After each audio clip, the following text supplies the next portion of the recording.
Pandian store serial இன்னைக்கான எபிசோடில் தங்கமயிலோட அம்மா வந்து தங்கமயில்கிட்ட சொல்லிக்கிட்டு இருப்பாங்க, உன் அம்மா நான் இருக்கேன், நீ எதுக்கும் கவலைப்படாத, வா வந்து சாப்பிடு அப்படின்னு சொல்லும்போது வெளியே வந்து வண்டி சத்தம் கேட்கு. ஒரு ஆள் வந்து ஒரு வண்டியில் வந்து பொருளெல்லாம் இறக்கி விட்டுட்ருக்காரு. இது யாரோட பொருள் அப்படின்னு சொல்லும்போது, உங்களோட பொருள் தான்மா, பாண்டியன் ஸ்டோர்லேருந்து அமுச்சு விட்டாங்க அப்படின்னு சொல்லி. ஆக மொத்தம் எல்லாத்தையுமே கலட்டி விடலாம்னு நினச்சாங்களா அப்படின்னு சொல்லிட்டு இருக்கும்போது தங்கமயில் வந்து தேம்பி தேம்பி அழறாங்க. எனக்கு இருந்த ஒரு உறவும் போச்சு, நான் இனிமேல் என்ன பண்ணுவேன், நான் அனாதை ஆகிட்டேன்னு, என் தங்கச்சி வாழ்க்கையை என்னால் நாசமாக போச்சு அப்படின்னு சொல்லி புலம்பிக்கிட்டு இருப்பாங்க. அதுக்கப்புறம் சரவணன் வந்து அவங்களுக்காக எடுத்து கொடுத்த சாரியை பார்த்து அதை தேம்பி தேம்பி அழுதுட்டு இருப்பாங்க. உன் அம்மா நான் இருக்கேன், நான் வந்து காப்பாற்றுறேன் அப்படின்னு சொல்லிட்டு தங்கமயிலோட அம்மா பாக்கியம் வந்து கூட்டிகிட்டு போகிறாங்க. வீட்டுக்குள்ளே போய் கோமதிக்கு கால் பண்ணுறாங்க, பிளாக் பண்ணிடுறாங்க.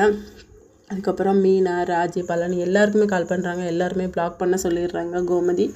கோமதி, பழனி, மீனா, ராஜி எல்லாருமே உட்காந்து பேசிக்கிட்டு இருக்கும்போது, சித்தப்பா என்னோடய லெட்டர் அப்பா கிட்டே கொடுத்தீங்களா, அவங்க படித்தாங்களா அப்படின்னு சொல்லும்போது, ஆமாம் அவங்க அப்பா அர்த்தராத்திரியில் கூட எஞ்சி படிச்சுட்ருக்காரு அப்படின்னு சொல்லி, இதுதான் நல்ல சமயம், நான் வந்து இப்போவுமே வீட்டுக்கு போக போகிறேன் அப்படின்னு சொல்லும்போது கோமதி வந்து தடுப்பாங்க. தேவையில்லாத பிரச்சனை பண்ணாதடி அப்படின்னு சொல்லிட்டு, இல்லை நம்ம இப்படியே இருந்தோம்னு வச்சுக்கோங்களேன், எல்லாமே பழைய மாதிரி ஆயிரும், அதனால நான் வீட்டுக்கு போகிறேன் அப்படின்னு சொல்லிட்டு எல்லார் பேச்சையும் மாரி போகிறாங்க.